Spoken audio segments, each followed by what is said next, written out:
That's what I'm saying. The text is like an object. It's gonna change perspective based on where you're standing. I don't know. Hello? Can you hear me? Can you hear me? I missed you, baby sweet. It was a day. It was a day.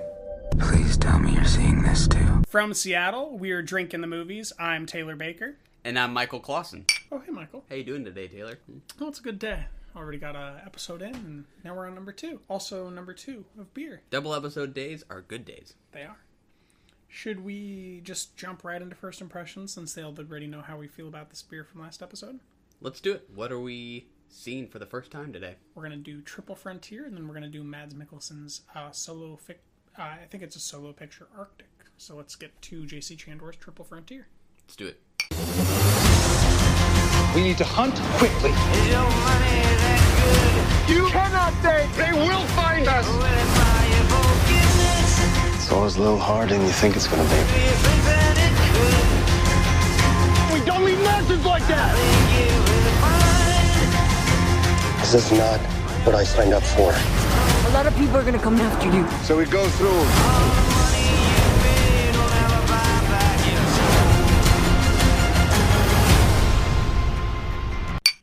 We just watched the trailer for J.C. Chandor's Triple Frontier. Any thoughts? I'm smiling a lot. This looks pretty dope. To put it mildly, it looks dope. Yeah. You've noticed, I only pull out the word dope on dope few titles. occasions. Yeah. This is a very dope-looking title. You don't throw dope around. I do not. I loved A Most Violent Year, and I've been waiting for J.C. Chandor to follow that up for quite some time. And as much as I've been railing against Oscar Isaac, this doesn't look like a role that he can really fuck up with where he's at. And it just, the whole thing looks so well seamed together and so well visualized. I'm just excited and filled with anticipation about this title. I can't even explain it. I'm so excited about it. I'm right there with you. Looks great. It looks a little kind of Michael Mann-ish to me. Mm-hmm. That kind of technical virtuosity. Great ensemble. Well, he expressed that technical virtuosity even in A Most Violent Year. That it had totally. A lot of technical timing elements to it. If I remember correctly, with like the bridge chase and scene and stuff. With how Chastain is interacting with Oscar Isaac. Yeah. So. Yeah, I love that movie. I remember people saying, for a movie called A Most Violent Year, most of the violence is off screen. There are some great chases and that kind of thing. I think most of the violence is going to be front and center here, and I'm ready for it. That's what I liked in the trailer. Like, they didn't really show us any violence until they started showing names near the very end of the trailer.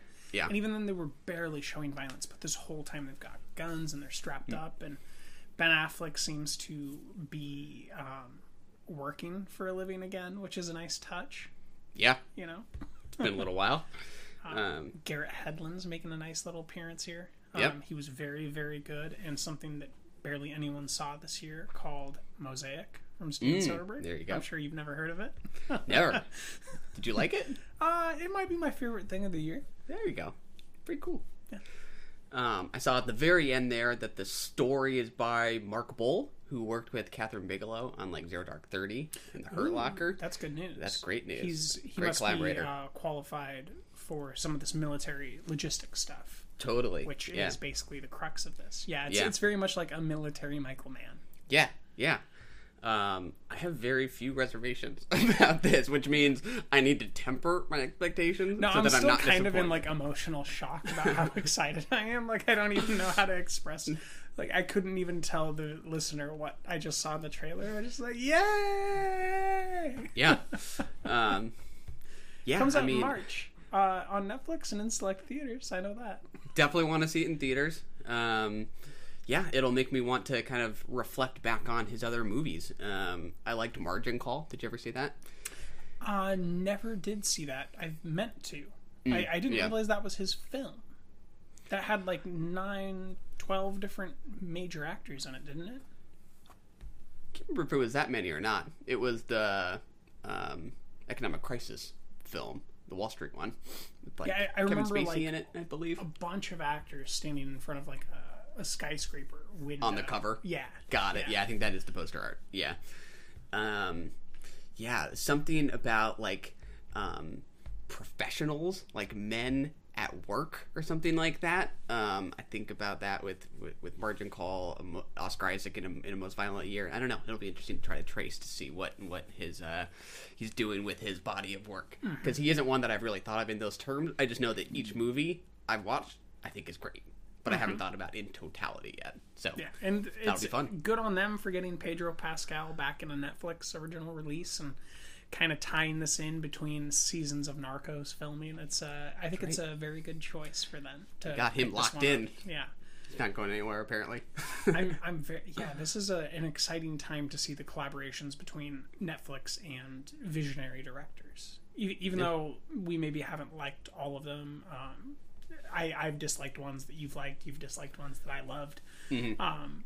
But it's a good time for this stuff where two people can differ on what's good.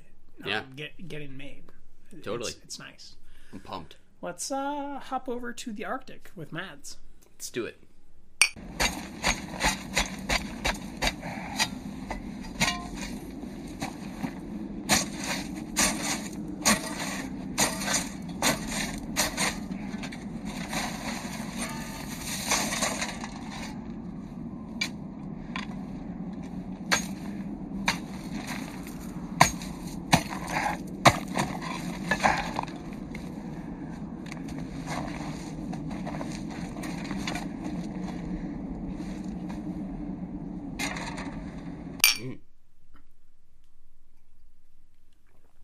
Well, that is going to be one of the hardest trailers I get an audio snippet for of the year. That's the teaser trailer for Arctic with Mads Mikkelsen. What do you think? Yeah, that you do not have a lot of sound to work with. Some shoveling, perhaps some poking of ice. People are going to have to listen really carefully and really use the imagination to bring something to mind. But I am still intrigued. This is a quite minimalistic trailer, kind of a one actor and one actor only kind of movie, perhaps. That's what I'm gathering. Reminds me of Buried or Wheelman. Yeah, it's ironic that we just talked about J.C. Shandor because All Is Lost was the one movie we didn't name. Oh yeah, of his. yes. Another one. My favorite Robert Redford film. There you go. I think if anybody can do it, Mads Mikkelsen can do it. So I'm happy to too, because you haven't seen Valhalla Rising before, but he has proven that he can do a minimalist performance movie. Yeah, we might not even see much of his like body if he's covered up throughout a lot of this movie. He's gonna have to do a lot with his eyes. I mean, I think it is going to be a challenging performance, if nothing else. Yeah, there's not going to be fires. Oh, that just kind of came to me. So it will be an eye-driven performance. This is going to be interesting. I don't know if it's like the Arctic in the north or if it's the Antarctic in the south. Yeah. All we know is that he has a plane that no longer appears to fly him away from where he is. Yep. And that he has a giant SOS sign dug in the snow down to the rock. Yep. And that is all we know. Also, he has a watch, and he has a coat that says Overguard. Yep. So if you had the option to watch it tomorrow, would you go for it? Yes. There you go. Yeah, Done. I'm a big Mads fan, and I'm wondering if now I change your Christmas present based on the fact that I can get you to watch Valhalla Rising when we watch this title, if we get to watch it like in the summer. Like if we're lucky, it'll come out in the summer at the Grand Illusion. Yeah. And we can pair it with some other titles about this, and then then I can give you maybe Any Given Sunday. Mads Mikkelsen marathon? Ooh, there you go. I'd like to get Mads with it. Let's I guess navigate on to maybe one of my favorite movies of the year. Roma. Ma. Let's do it.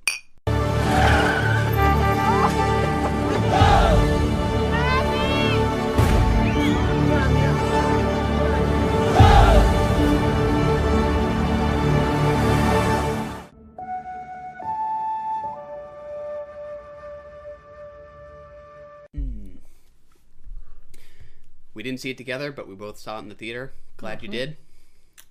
Ecstatic I saw it in the theater. Me too. It's a real bummer that this didn't get a wide release. And it's a bummer that you can't manufacture that experience out of a theater. Like it's such a big movie, even though it's a little movie. It's like Children of Men, where you can still see it at home, but you're missing that thing.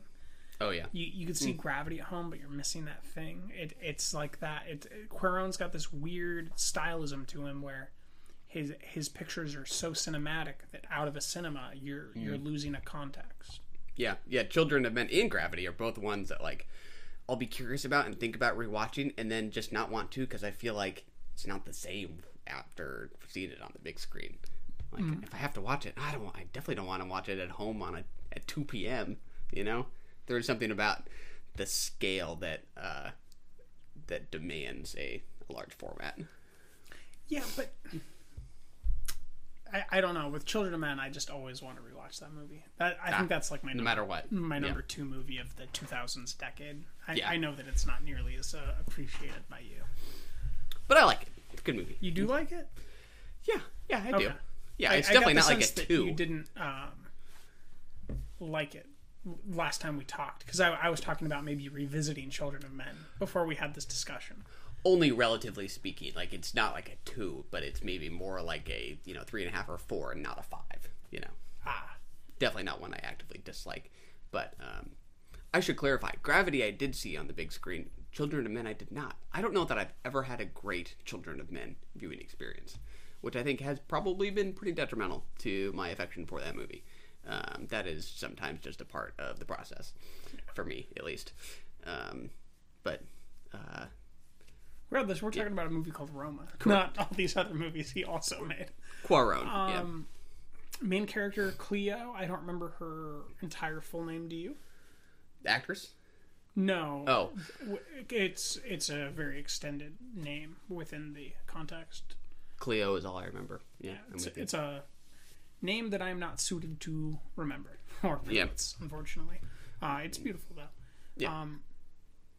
We open up on a beautiful tile reflection of the sky, and we slowly see swirls of water coming in and being poured upon the brick tiled pavement, and eventually an airplane looms over, signaling this technology and the fact that metal can fly and all these it conveys a lot as the film goes on. This airplane does. Yeah. And then as the picture proceeds, we find out that this beautiful image is merely her cleaning up dog shit in the driveway, because the man of the house is always complaining about the mess of the dog shit. Just another chore. Even though she's always cleaning it up. He's still bitter about it. That dog can really take a lot of shits. He can drop a deuce like no other dog. I mean, bravo. And in a day, it seems like there were 18 shits, I swear. I can only imagine. She's like, the fuck, dog? You're killing me. She's so sweet. It's such an authentic film. Yeah, I guess... do you have anything you want to open up with, or do you want to go scene by scene? I would completely agree with the word authentic, and just plain beautiful. I think it's just a beautiful film to look at. The black and white, I think, looks great. Both. I believe I heard it was a specific monochromatic lens that he used, or effect that he used on his digital photography. Gotcha. Yeah. The reflections off the water in like that opening shot versus the ocean at the end, it looks as good as the scenes at night. I think the black and white is great. You talked about the camera pans in your review, right? Which you're a big fan of. Best pan shots of the year. Yeah, they're pretty great. To quote James Franco and Stephen Root. Ah, there you go. Connections. Do we look for parallels? I think that's all I got. Let's see. No, there's lots of parallels. The bad water, the death, the pain, the suffering. Broad strokes. True. Getting naked and practicing a martial art. Oh wait, no, that wasn't in the Ballad of Buster Scruggs, was it? Yeah, I would. I think we had kind of a big differing opinion on how good this movie is. I gave it a 5 and a heart, and you only gave it a 4.5 and a heart. So huge gulf here. I know. An unbreachable gulf. Well, I guess I have to be honest with myself and say that if I had to move it one way or the other, I might move it to a 4. Really? I do think so. Yeah. Why don't you talk about what that is? Yeah. That would make you do that.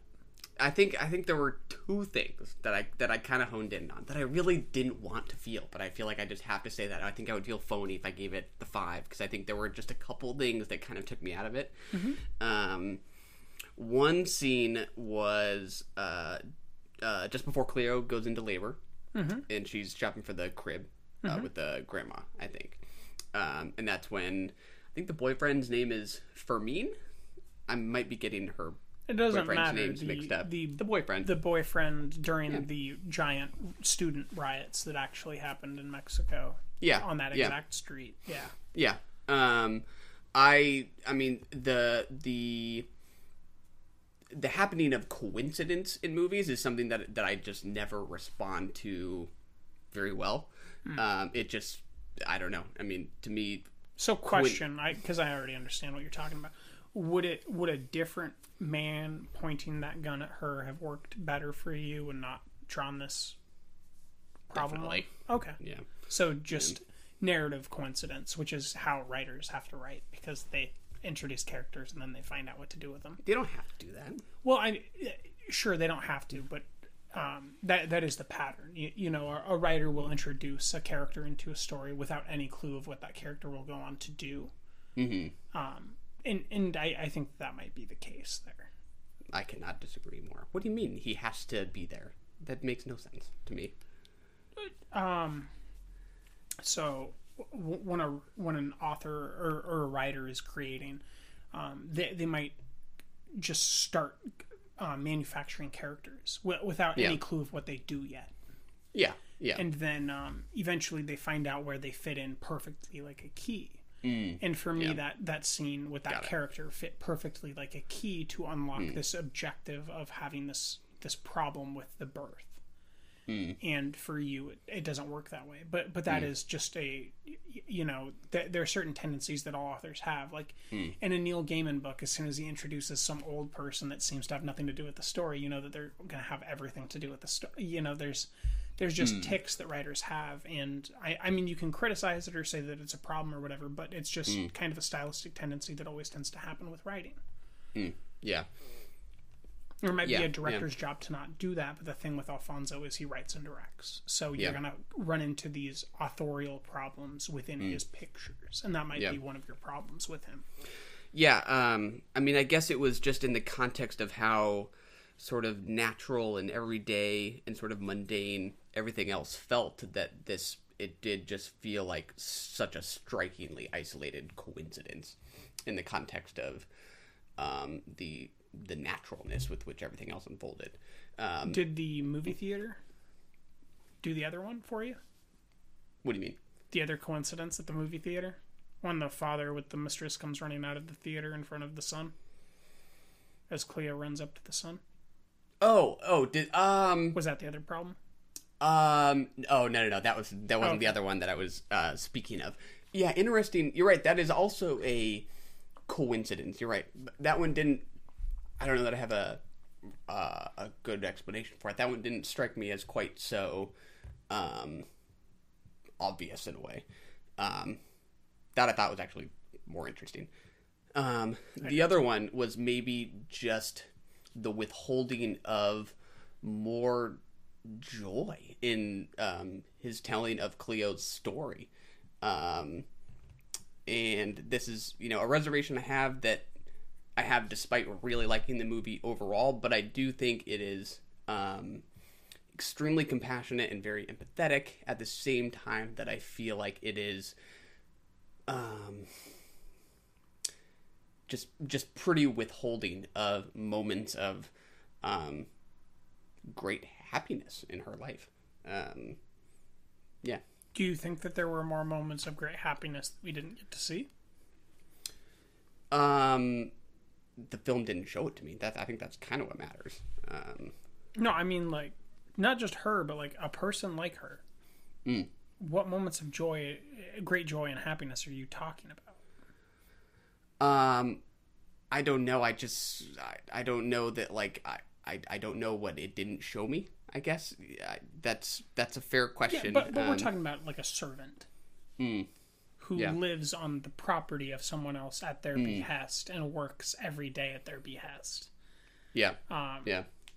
She's at their mercy. Has maybe 2 days off a week, maybe a day and a half. It's kind of hard to tell. Does not have a car. Hadn't lost her virginity until she got pregnant. I'm just confused as to what other joys you're thinking she could find than the moments of happiness she finds with the family, and with that boy that she loses her virginity to, and her friend at the movies or eating.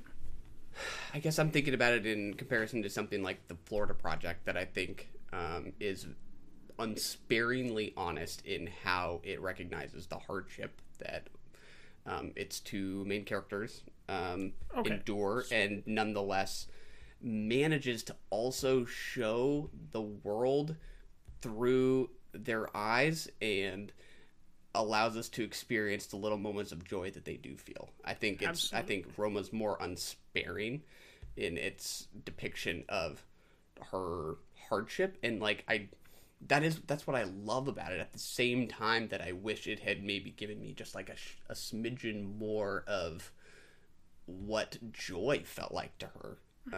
That might have brought me even closer to her. I don't know that we necessarily disagree as much as like my argument would make us disagree, but like comparing it to the Florida Project is like comparing Hannibal Lecter to like Superman to me. Like you're comparing someone that has zero responsibility, that's just hustling and trying to keep herself in the flush and not get kicked out of a hotel, with someone who's like morally upstanding, works really hard, is a genuinely good person and a lovely person, and has like deep roots of loveliness to every person she comes across. Like they're just so totally different characters to me. They're drawing a comparison about someone who spends all their time trying to find joy and someone who spends all their time trying to be of worth. Like I don't necessarily agree with the I understand what you're saying, but I don't agree that I don't think that's a fair comparison to make, I guess, is what I'm saying. Because one character's objective in the Florida Project, specifically that mother, is like to heist basically as much money as she can to live indulgently.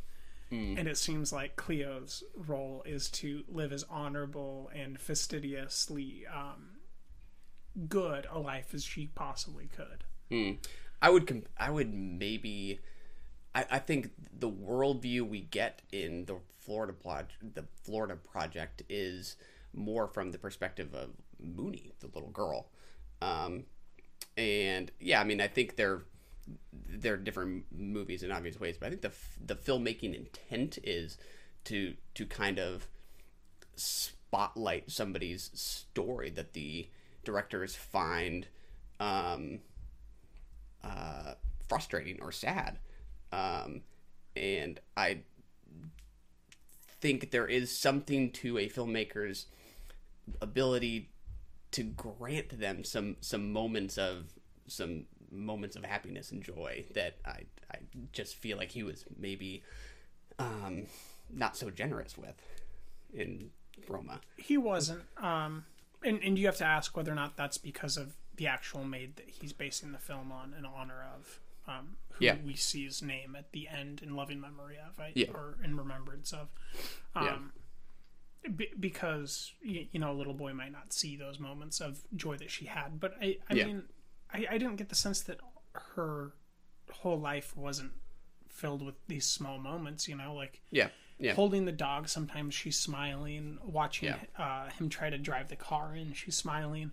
At the end of the day, touching her toes, she's smiling. When she comes in after turning off the lights and is asked why it took so long, because the little boy turned on all the lights, she's smiling.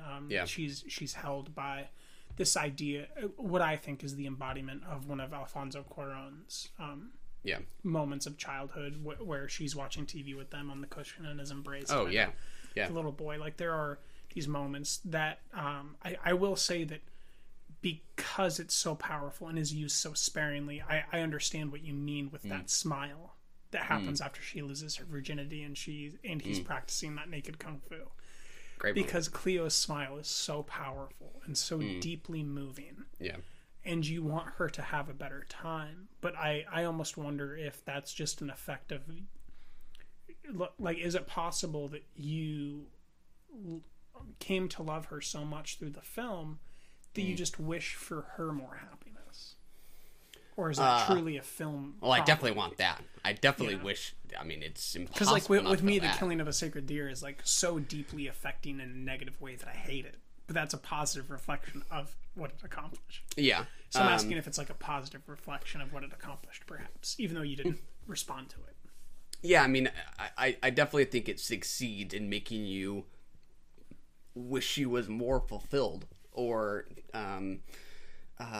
more excited and ready and feeling prepared to have a baby, right? I mean, all that's incredibly involving, and I don't know that any of this is, a hill I'm willing to die on, as I've used that phrase before. It's just something that, like, I did just have this instinctive reaction to when I saw it for the first time, and it might go away on a second viewing when those small moments where the kid, puts her arm around her, like you said. I mean, those are everything to this movie.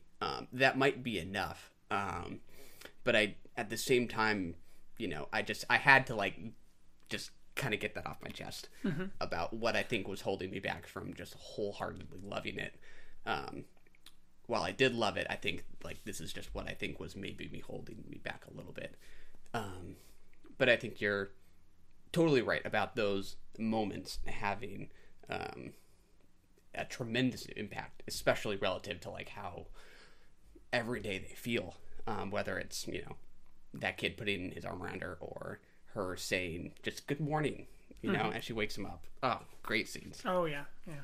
I also think there's something interesting about the guilt that is experienced in the Catholic Mexican community, specifically the indigenous Mexican community, where they are more prone to guilt and more prone to needless guilt.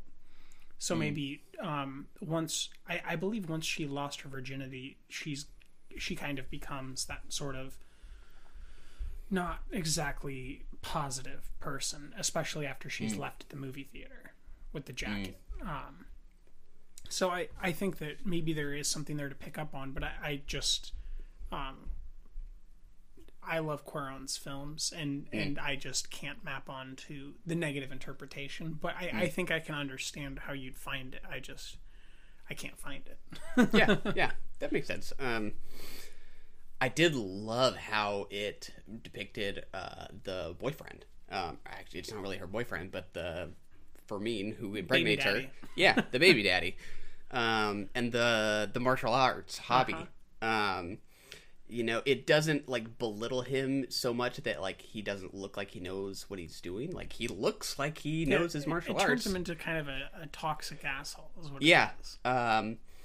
Like, he's intimidating as he whips his little stick around, but he's also naked and looks ridiculous at the same time. And I think that's, like, a really sweet way to give her the upper hand there. She lays in bed and is sort of like laughing at him to herself. And that's a moment we share with her, sort of at his expense, that I think is, like, a terrific gesture for her. And then the same thing when we go and see him at the, like, camp where he's training with a bunch of other people. And that luchador guy shows up. Yeah, despite all the talent we've seen him and the intensity we've seen from him, a simple thing like balance he does another way of, I felt like, us showing what she's just instinctively capable of. And wax on, wax off, man. Yeah. I love those moments. For sure. And I mean, on the whole, I think I am still overwhelmingly positive on the movie as a whole. It has, as I'm remembering, it has tons of tragic moments. Yeah. Oh, yeah. Where at first you just kind of think about the loss of the child. Yeah. And you think about the catharsis found in the waves. But there's the husband leaving. There's the boy seeing him at the theater. There's the phone call of the mother that is overheard as the boy doesn't listen to Cleo and sits outside the door. Yeah. There is the shattering New Year's Eve moment where she goes to Cheers and gets that cup knocked out, and that just took the wind out of me.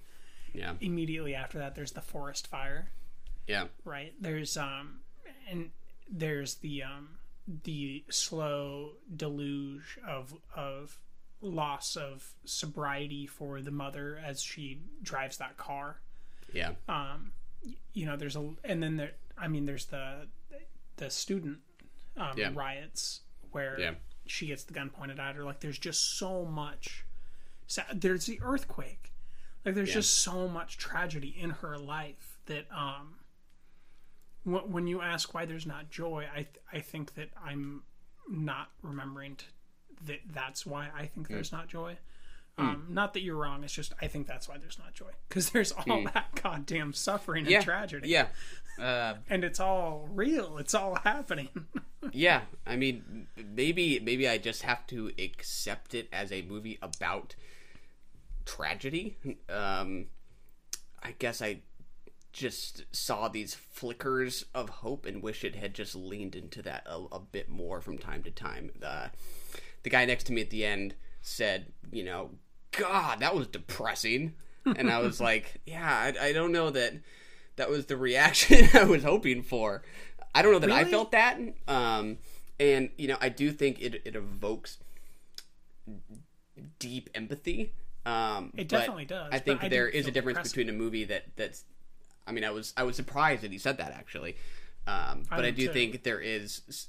Okay, it makes me wonder, why did he say that? And could this have somehow had moments of levity that would have made him instead say, wow, that was beautiful, not wow, that was depressing. I think I did find it beautiful. I'm not saying I didn't find it. Some people just don't like that stuff. This is a movie that I can't recommend to my dad. Yeah. I can see ways that my mom could appreciate this, but I doubt it. Yeah. It's that type of a movie where it's not meant to be. We have this pretentious term like Oscar contender, where there's 5 movies a year that are allowed to be serious, and everything else needs to be a comedy or an action movie in order for people to go see it for some reason. Who would have seen Moonlight if it wasn't an Oscar contender? Who would have seen Birdman if it wasn't an Oscar contender? Yeah.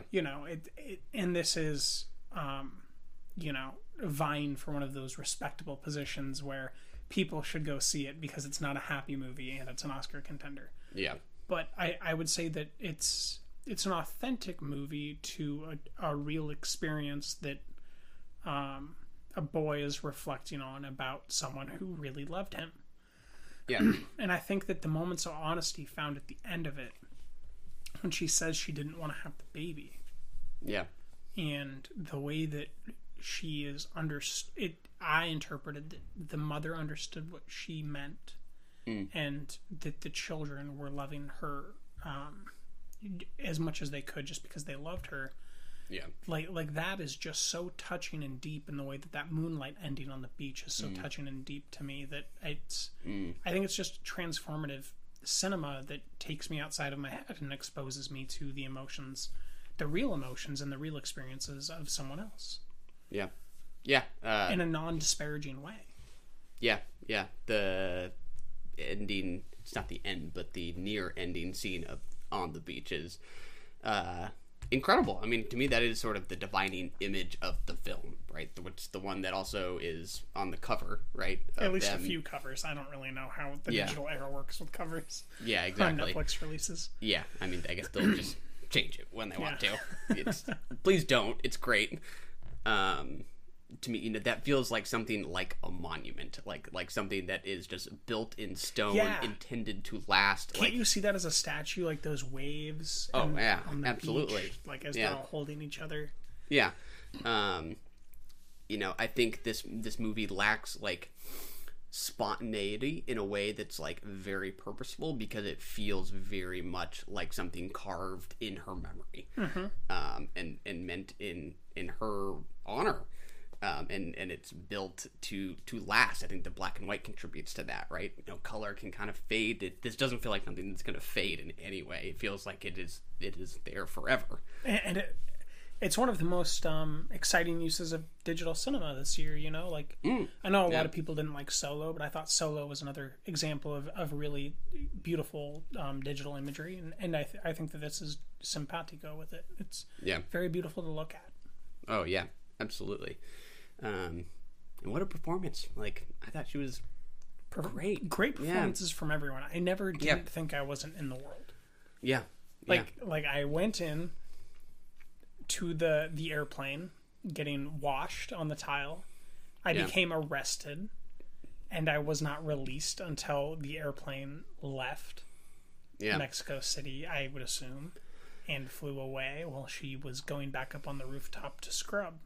Yeah. And, you're thinking to yourself, I wonder when the little boy is going to come up and play war and duck behind that column again and go pretend to be dead again on the skylight. You just start kind of...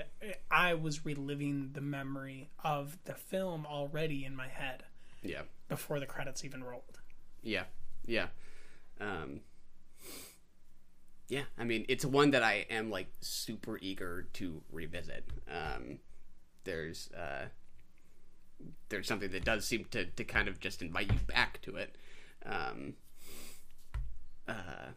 But I would certainly prefer to see it on a big screen again rather than at home. Netflix needs to just open some Netflix theaters where you can just kind of like plan to go see a streaming title. I know. Seriously.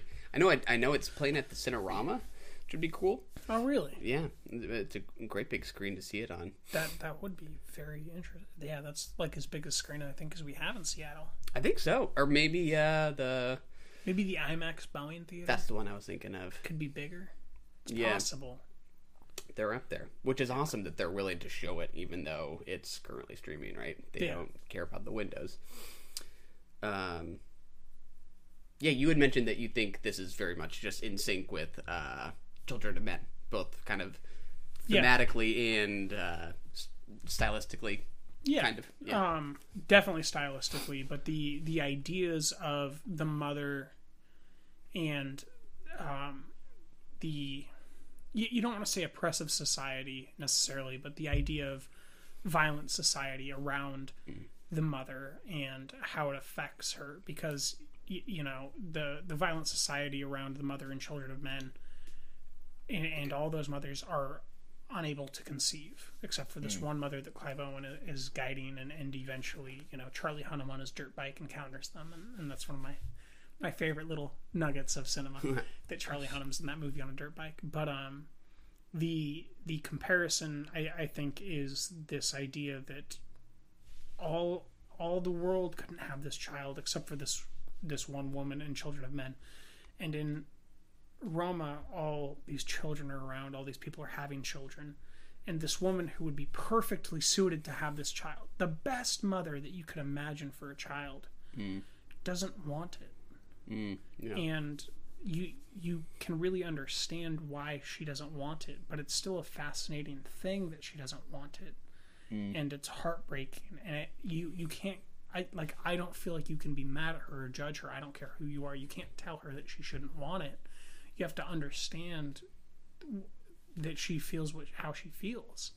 And I just think that they're very interesting films because they're opposites, but they're so similar about this idea of motherhood and child rearing and bearing a child and growing a child in you, and what happens at the end when you have your child. Yeah. I just think that they're fascinating bookends on this idea of motherhood. Yeah. Yeah. In society. Yeah, I wasn't really able to like contextualize it with his other films until the earthquake scene, which I did love. Like, I guess you could argue like that's a coincidence, but to me, like, earthquakes are like just coincidental events in their nature. They happen unexpectedly. But, you know, seeing the ceiling crumble on top of that baby's case. That's tough. Something about the fragility of life or the gift of life as sort of an idea running through his movies in Children of Men. Prisoner of Azkaban. I haven't seen that one in forever. That one's going to be the hardest for me to fit in there. And I haven't seen all of his work, but like Y Tu Mama Tambien is about a still girl. have to see it. Oh, yeah. Like, that's a road movie, also in Mexico, where these two teenage boys are with a slightly older girl who's diagnosed with cancer. Get up to some fun in the water. They based do. On the cover. They do. But she's diagnosed with cancer, and it's their journey to the beach, kind of like how Roma ends. Do you know what Y Tu Mama Tambien means? In Your Mother Also? Okay. That's my high school Spanish translation. Well, because the title is literally mother. Right, exactly. So it's interesting. Yeah, and I don't think like pregnancy is ever specifically involved in that narrative, but sex most definitely is.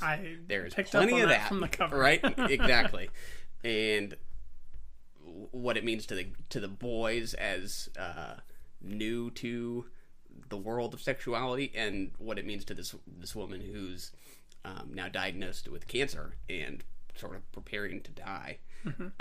What just the gift of life means to them, and what the fragility of it means to them seems like it just fits and how seamlessly. To find bliss, it sounds like. Yeah. Like that does just fit perfectly with something like Roma. In a great way. Love it. It does. Yeah. I'd love to have seen that film. Do it. I'll rewatch Children of Men if you watch that one. I'm gonna watch that movie. I don't. Yeah. I'll see. I got 15 more days to fit it into the 1,000 this year. There you go. It's Home coming stretch. up on me. It's coming up on me. I think I gotta fit in 80 here in 2 weeks. So a lot of shorts will be watched by Taylor. There you go. Is there any closing statements? I think that we might need to hop over to our other titles. We're getting closing statements. I spent too much time on my reservations. I just had to say them. I otherwise love Roma. I think it's beautiful and compassionate and incredibly made. It's one of my favorite films of the year, and I think it'll be one of my favorite films of this decade. Boom. Mic drop. Moving on. Willem Dafoe. The Green Goblin himself, the narrator of Vox Lux. Really? Really. Wow. That's interesting. Yeah, there's a narrator. At Eternity's Gate. We're here. We're looking at the eternal. Do you believe that God gave you the gift of painting to keep you in misery? I never thought about it that way. Maybe God made me a painter for people who aren't born yet. Tell me, brother, am I a good painter? You're not a good painter, Vincent. You're a great painter. I wanted so much to share what I see. Now I just think about my relationship to eternity.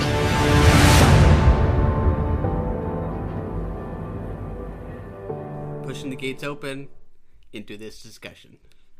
We have Oscar Isaac. We have Mads Mikkelsen. We have anyone else of note? Not that I know. Willem Dafoe. Those are our three big guys. Yeah. Thought so. Who I thought were all great. I liked all three of them. But I mean, there's some beauty in Willem Dafoe's performance, absolutely. But I think that the kind of the astounding measure of this film is what the camera accomplishes. Absolutely. Yeah. I had heard more about this film related to its lead performance in Willem Dafoe. I hadn't heard that much about like the visual style, which was much and I'm still more not exciting. hearing anything about the visual style. I agree. Way more exciting than I thought we were in for.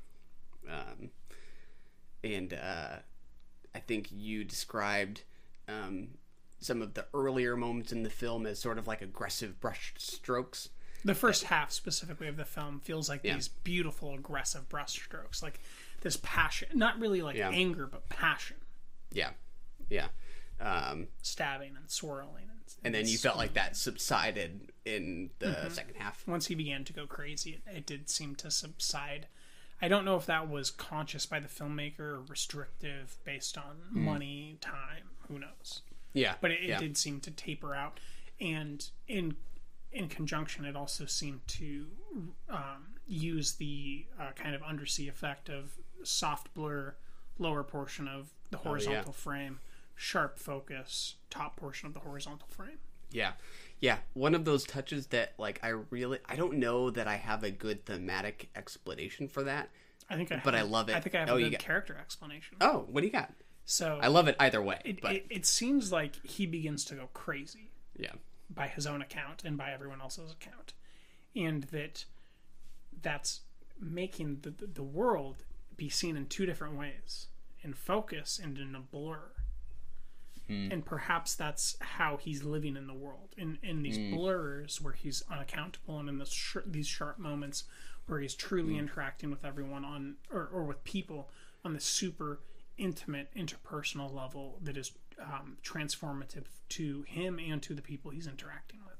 Yeah, just a partial clarity. Yeah, but that's just like something I've stumbled on and like just talking about right now. You know, like I might be totally wrong. It's just I think that makes perfect sense. No, that makes perfect sense. I remember thinking to myself, like, do I need to rub my eyes? Is this something funky with my vision? But no, it is half the screen that is blurred at the moment. No, you're just fogging the underside of your glasses. That I literally thought there was maybe something personally off at the moment. I kind of did too. I thought that maybe my contacts were blurring. I was like, just adjusting my lower eyelids. Yeah. Trying to pop them. And I'm like, nope, this is happening, and I like it. It's great. You've seen The Diving Bell and the Butterfly, which I believe you said in your review was a previous film from this filmmaker who I do not know the name of. Is this a similar film style to that? Definitely. Absolutely. Very subjective in its approach. That one is, about a character who has a stroke and is mostly like bedridden for the majority of the movie. So you're seeing the world kind of from his perspective, which is very sort of fractured and blurry and confusing, and it's perfect there. And I think it's perfect here. I think it's even just more like kind of complex here because we seem to be shifting from Van Gogh's perspective at times, and then this other perspective where we're watching Van Gogh. But all those like shifts in where we seem to be watching things from is really great. It just makes the movie itself feel very alive. I think it brings a voice to what seems to be expressed in some of these moments of dialogue where he's trying to make someone see the light on what he's seeing. He's not trying to he's not trying to paint something abstract or something original. He's just trying to show someone how the light looks today. Yeah. In his paintings, which is so fascinating. I don't know how authentic any of this is. I think that immediately after I came home, I began looking up whether or not I could purchase a sketchbook duplication of the sketches that were found in 2016 of Van Gogh, and I could not find an authentic one. There's one that's completely inauthentic, sold by Amazon, and a bunch of other distributors that has been, put the kibosh on by like actual artists or art historians. Yeah, but it's just like immediately I was like, I need more Vincent Van Gogh in my life. Like I need to be able to look at those sketches, specifically those sketches that we barely see, were just so deeply moving to me. Even though this film was deeply moving, it's those moments where we see his feet, his fingers, or his sketches that really they do something to your chest, is all I can say. Yeah, for a movie that seems to be doing so much, it does kind of leave you wanting more, because of like paintings you see kind of half of, you see the book on the shelf at the end. Yeah, I mean, that seems like a totally natural reaction. We barely see the sketches. Yeah. But what we see is amazing. Yeah. I think I heard that Julian Schnabel, the director, is a painter himself. Which, I don't know. I mean, I don't read that much about like director biographies, but I do think that's kind of an interesting, artistic trajectory. I think about more directors kind of coming like from photography or just shorts. Yeah, absolutely. How painting itself actually transfers to filmmaking is kind of an interesting idea, and I won't repeat your own words because you already said it well enough, but it does just feel like it is painting with a camera somehow. Repeat it all you want. It's because it's just that good. It'll just make my ego balloon. Yeah, that's what I'm here for. You talked before about how you think Oscar Isaac has had his highs and then has maybe stumbled. What'd you think of him here? He wasn't given a rich enough part to stumble. He did not ascend or do anything great with what he was given, but he did deliver on what was needed to be delivered. Yeah. He gave what I would interpret as a standard performance from a Juilliard graduate in the acting class. Good enough. Yeah. Yeah. I'd put it kind of above where he's been performing recently. His most recent Poe Dameron and some of, I don't even remember the other work that has been so bad I try to block it out. But he's in that Jessica Chastain camp of stumbling right now. She's been stumbling since Molly's Game. She was bad enough to cut out of that Xavier Dolan film. Oh yeah. I would agree. I was excited to see him here. I didn't even realize in advance he was in it, and thought he was interesting in the first few scenes, and then didn't get as much out of him as I was kind of hoping to. But thought Willem Dafoe absolutely delivered. You had sent me a GIF beforehand of Willem Dafoe from, I think, Boondock Saints. That might be it. Yeah, where he is spinning around, his arms out, as gunfire is blazing in the background, which I could not help but think of as we see him spinning around in the fields in this one. So thank you for that. You're welcome. Glad to bring up the Boondock I was Saints imagining him holding Uzis. I've never even seen that movie, but I was like, I think I know what that's from. I think we might have another blind spot for the spring, folks. There you go. The spring of 2025 is getting quite busy. Very busy.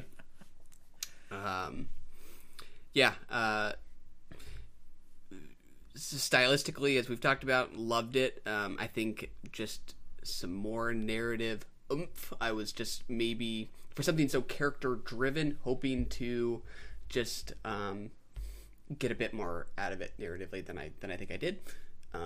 But still very positive on it on the whole.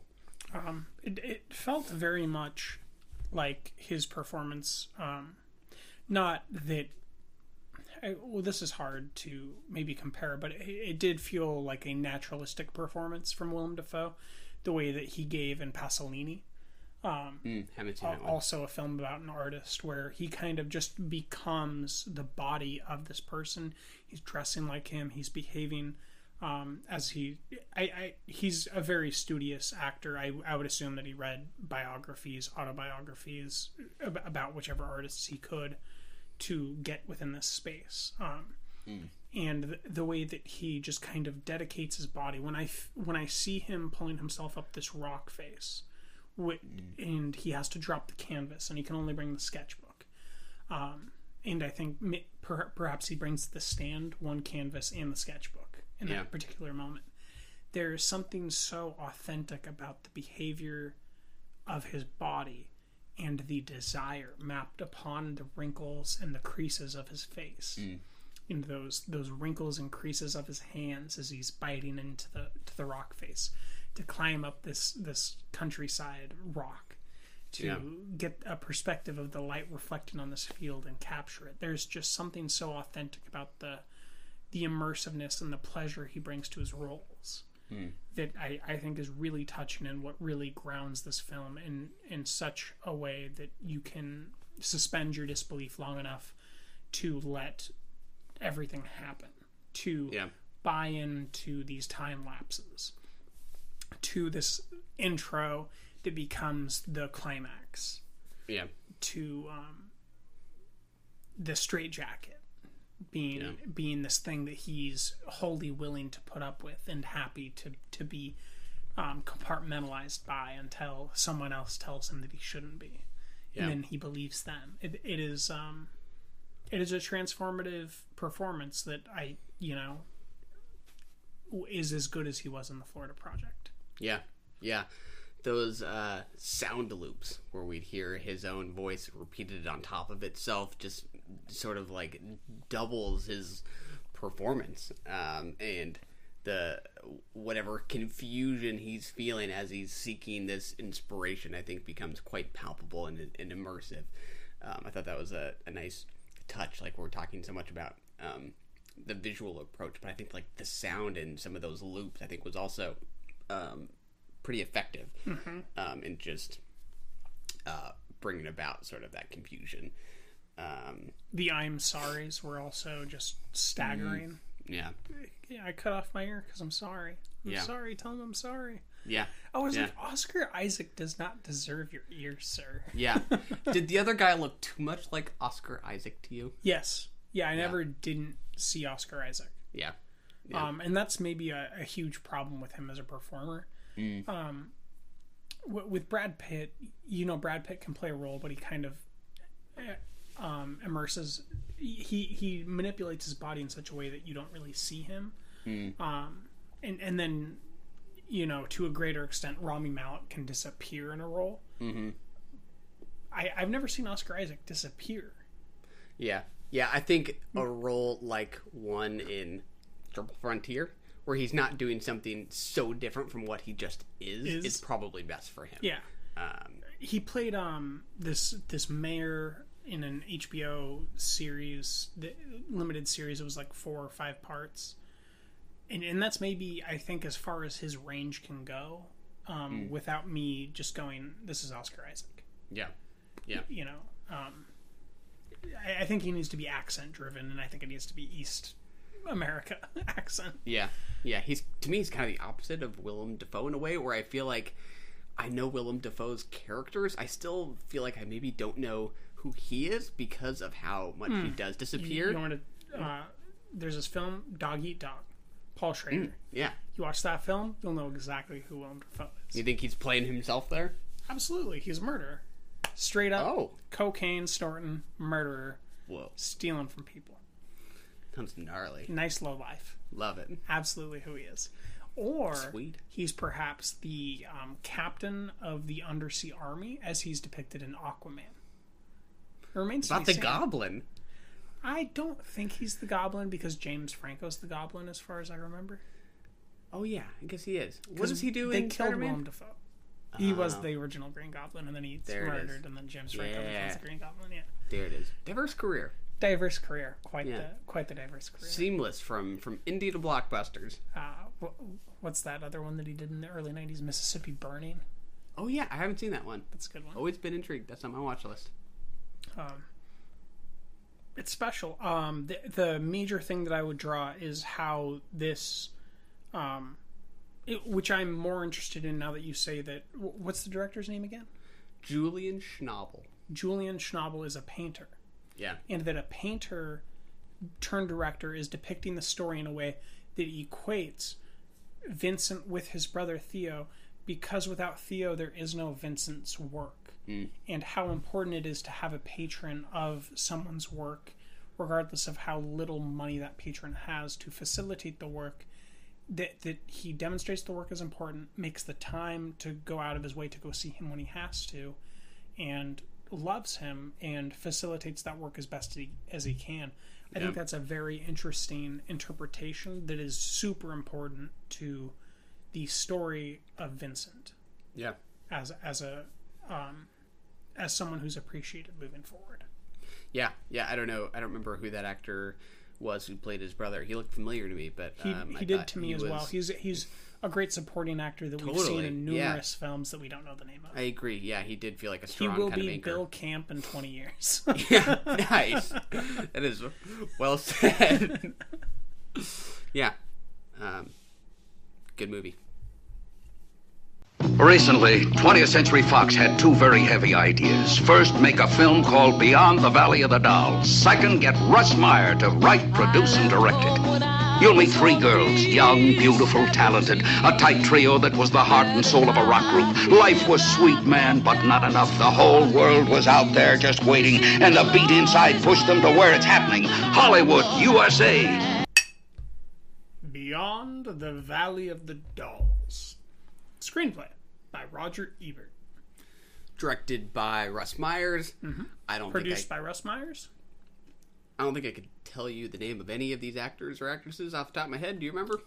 No, it's a 20th Century Fox production, and about 5/6 of the way into the movie, the 20th Century Fox sound with the horns goes off. That was a nice touch. Otherwise, I just know how to talk about this movie. I don't know any details. Just dive right in. That's the only reason I watched it, is it's a Roger Ebert screenplay, and I've heard good things, and I think that the good things were accurate. I would liken this to that zombie movie we watched that I did not respond well to that you did. The zombie one? Yeah. Night of the Living Dead? Yes. I would liken it to Night of the Living Dead, and its campiness and absurdity and overacting, but also hilarity. Yeah. But I do think Roger Ebert's screenplay speaks of something interesting. He, in moments, had this sort of a patter going that I could only liken to sort of an Aaron Sorkin patter, where the dialogue isn't real. It's not how real people talk. But if they would have talked like the whole time within the film, it would have been understandable, and it would have been the way that this film talks. Yeah. Which is just interesting to note. Yeah. Yeah, I didn't rate this one super highly, but... No, you rated it terribly. Correct. But it was more just that it was uneven. Like, there were things that I actually really did like, and there were things like I really didn't like. The intro and the outro you loved, I imagine? I think I liked the final 30 minutes, actually quite a bit, or 20 minutes, kind of from the beginning of the drug trip until the conclusion, essentially. Up until then, it was actually just not as campy as I was expecting. I think I was expecting that kind of campy sensibility that we get at the end from start to finish.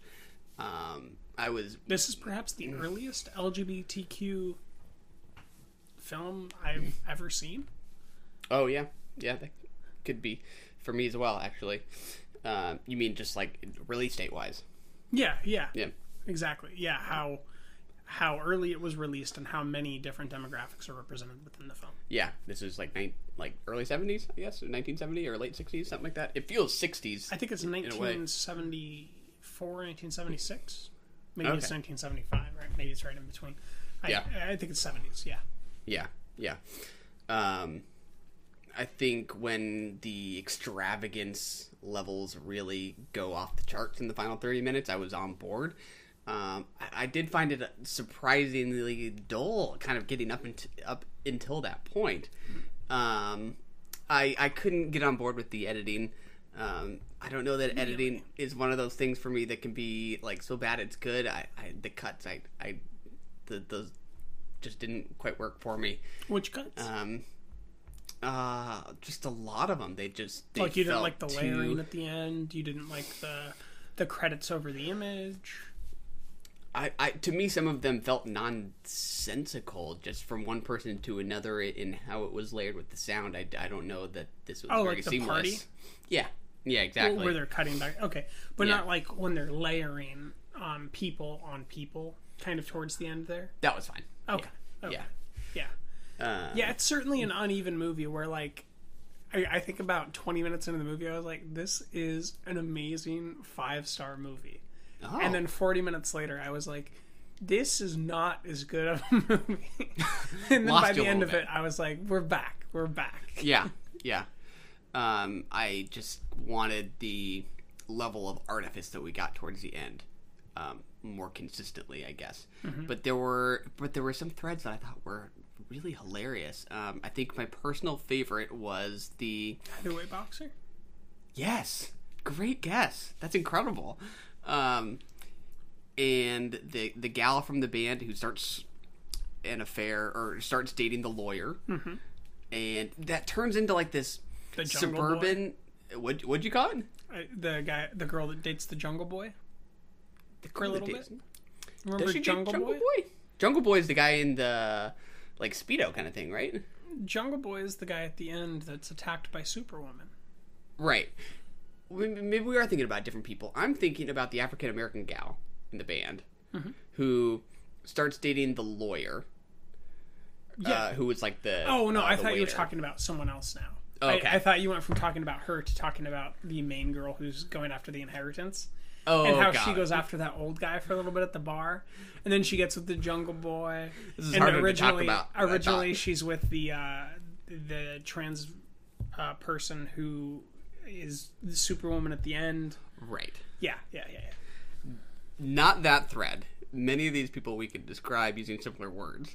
But yes. I was thinking of the African American gal in the band who starts dating the lawyer. Yes. And then cheats on him with the beefcake guy. Yeah.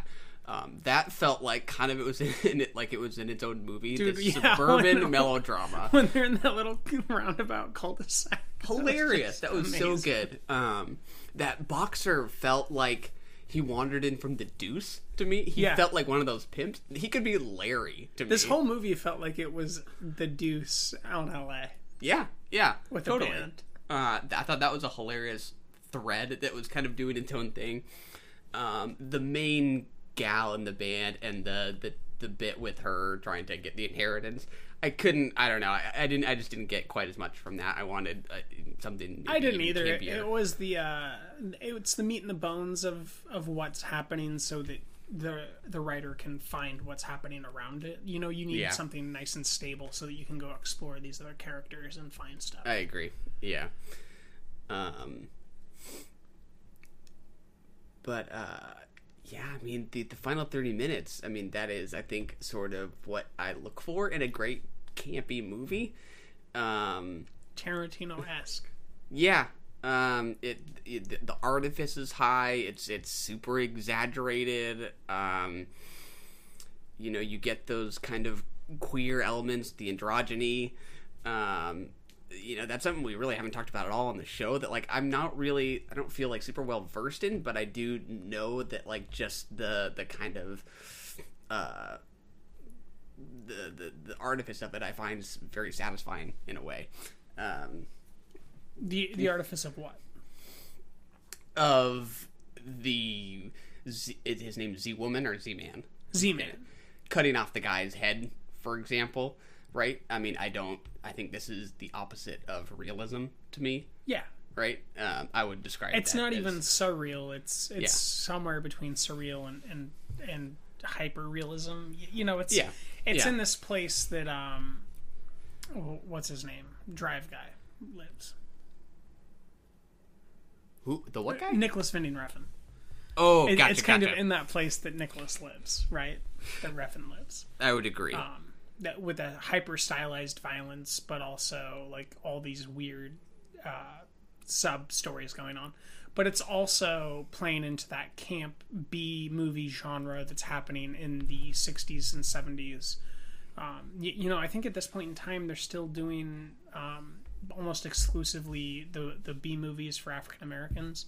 Like either get your Pam Grier movies, or I don't remember the actor who was doing the other ones, but you either get one or the other, and they're always like fight the system movies, and they always have pistols and fast cars, and so it's coming out of something that I think is interesting, and I think that considering his later life, this is just it's a fascinating film to think about that Roger Ebert wrote. I know. I'm very happy that I've seen it and that I can kind of understand where he comes at his perspectives from. Yeah. I didn't expect it. There's a couple books I've read on like 60s and 70s cinema where they kind of like touched on this movie as an aside, probably mostly because it was written by Ebert, but like it was never the main topic of conversation, so I never really knew that much about it, but it's always kind of been in the back of my mind. I'm like, what is that movie all about? It's always been in the back of my mind too. Yeah. I'm thrilled to watch it. Us to watch it. Yeah. It is its own beast, but I don't really remember like what compelled him to write this particular story. Like I have no context for that. I would imagine he was an aspiring writer at the time, had not become a critic, and was still exploring the waters of becoming creative or becoming critical. Is that right? It was pre-criticism days. I don't think it was pre-criticism, but I think it was before he became noted for his criticism. Yeah. Before he had a laid out career. I think that in many people's careers, there's moments where you're going to go one way or the other, and this is just him exploring one way. Yeah. I was trying to reread this essay I read back in like a film class from Susan Sontag, and it was just called Notes on Camp, and it's just like it's not even really an essay; it's like 50 bullet points on what the camp sensibility how she describes it, and I was trying to just like pull the ones that I thought were interesting. Tasha Robinson's favorite piece of writing, perhaps? I don't think I've camp. Oh, does she? But I thought she gave this like a 1.5. But some people rate these ones, and they're like, and I love it, right? Yeah. Ratings are weird for yeah. Camp. This is kind of like The Room, where it's like I gave it a half a star with a heart. Yeah. One's like, Camp is the attempt to do something extraordinary, but extraordinary in the sense often of being special or glamorous. It's the vision of a world in terms of style, but a particular kind of style. It's the love of the exaggerated, the quote-unquote off, the of things being what they are not. When something is just bad rather than camp, it's often because it's mediocre in its ambition. The artist hasn't attempted to do anything really outlandish. Quote, it's too much, it's too fantastic, it's not to be believed, are standard phrases of camp enthusiasm. And I think for maybe on the last one, too much of like the first half of the movie didn't really lead me to say like this is so outlandish. I absolutely said that about the finale. Maybe that was partly just my expectations. I thought this was kind of the middle was more flat. Because this is an hour 50, and I think maybe the first 20-25 minutes is when we're getting this lead into her experience in LA in that first show for Z-Man.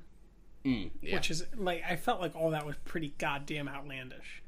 And then in the middle there, until we get to our Nazi end, it's kind of like, Yeah. It's the producer and the money and and then we have this moment with the African-American gal and her two lovers. And, but it's not until that last 20 that we get back to it. So I almost feel like it's bookended, like maybe 2020, and then that middle 110 is kind of soft. Yeah. I think it might have turned for me when the manager tries to kill himself by jumping off the rafters at the show. We don't even know if he tried to kill himself. Right, but like the fake blood there, the extravagance, keep rolling. That's all way over the top. That had my attention, no doubt. So yeah, I don't know. I mean, rating these kinds of movies, I don't know that I have really figured out how to do that. But it had its moments of I think enjoyment. You got to rate off of your overall experience. And if your overall experience was negative, you gotta go. But mine was overall positive, but also like super curious with some of these screenplay flourishes and stylisms and what's happening with gender and the gender interplay and the sexual interplay and the violence and the pent up anger and the systemic thing. Like it's got so much weirdness and campiness to it that I just I was smiling and enthusiastic throughout. Yeah, I mean, we could do an episode sometime on camp and like the John Waters movies. I've seen one John Waters movie, but I've never seen like Pink Flamingos. Have you seen that? Never seen it. I do think camp might like warrant its own discussion at some point, because certainly maybe one where we'll I feel do like that with the beach bomb. Oh yeah, that could be interesting. I do feel like it's one that I probably underappreciate just because of like my lack of exposure to it. I don't know that I know how to appreciate it properly. Yeah. I mean, I do think the way it kind of takes down, heteronormative ideas and replaces that kind of with a queer sensibility is just not something like I really know how to say anything more about than what I just said. What you're saying is more than I know how to say, so we might be the wrong podcast for non-heteronormative ideas. But I find it fascinating. It's definitely something I'm interested in viewing more of. That would be a fun episode to do on camp. Yeah. More specifically, do you think that the music was good? Or was not really my taste, but it's kind of fun. I thought it was pretty far out, man. Yeah, liked it. I thought it was fun.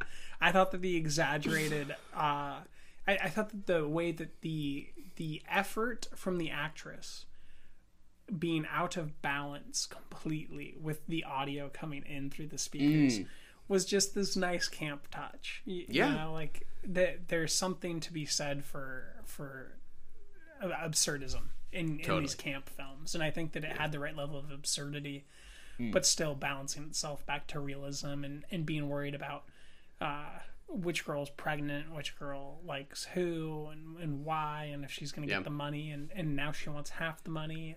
you know, it's just this weird balance where I was kind of always off my balance trying to catch up with the movie.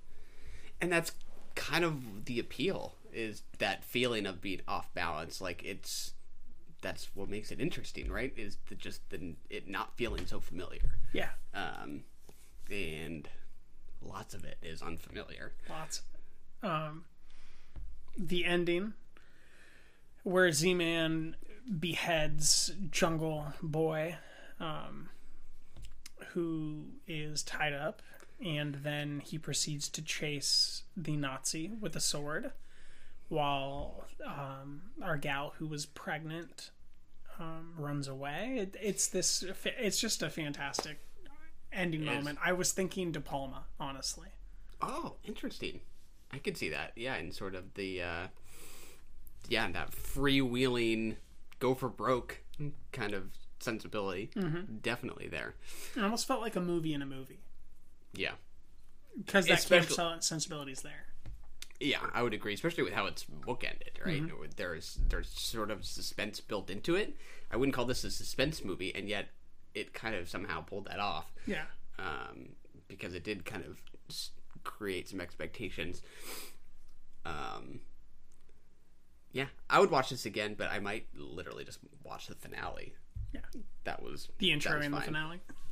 Yeah. Or just the part with the guy who felt like he was out of the deuce. I thought that was a fun plot thread. Yeah. But interesting movie. Yeah. What do you think about the narration choice? At the very end? No, just the narrator throughout. Oh, yeah. He has his, like conclusion at the end where he talks for a good bit. I didn't hate it. To me, that was a perfectly campy choice. I agree. Yeah. I think that the narrator in camp is an okay thing, whereas in not high art, but just like in non-camp sorts of genres, I almost always hate a narrator, except for when we're talking about like these things that are extra camp, that are like so camp they become otherworldly, something like The Princess Bride, where the narrator becomes like this extra storytelling absurdism that just portends to greatness. Yeah. I thought it was a nice touch in this one. I agree. I've seen when I was just flipping through reviews, people saying like, what an obviously bad choice. I'm like, it's deliberately obvious. Like, to me, it feels so obvious that it's meant to be obvious. Yeah, right? I think that those are people critiquing from 2018, 2016, 2017, not like 1970. Yeah, I would agree. When every crime movie comes in with a leader from the narration, when every trailer has a narrator. Yeah. I thought the porn star was kind of funny, who was trying to seduce the manager. Oh, yeah. She was satisfyingly extravagant and determined. Yes, I kept expecting her to give up, and I'm like, oh my gosh, she's still trying to do this. Yeah, and then she leaves on the beach and gets another boy on the stairs.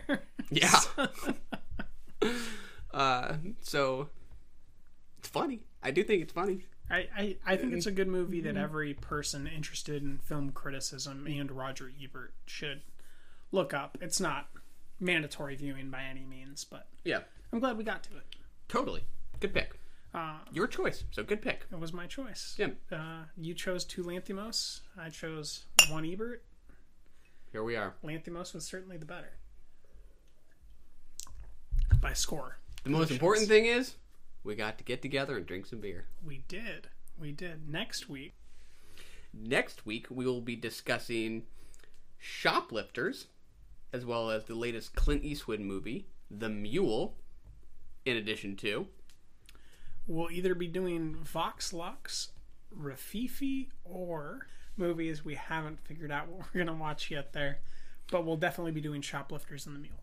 Working towards a crime-related episode. Yeah. So, there you go. And that's it, folks. Until next time. Run! Go! Get to the chopper! We have to go. I'm coming with you. That was brilliant.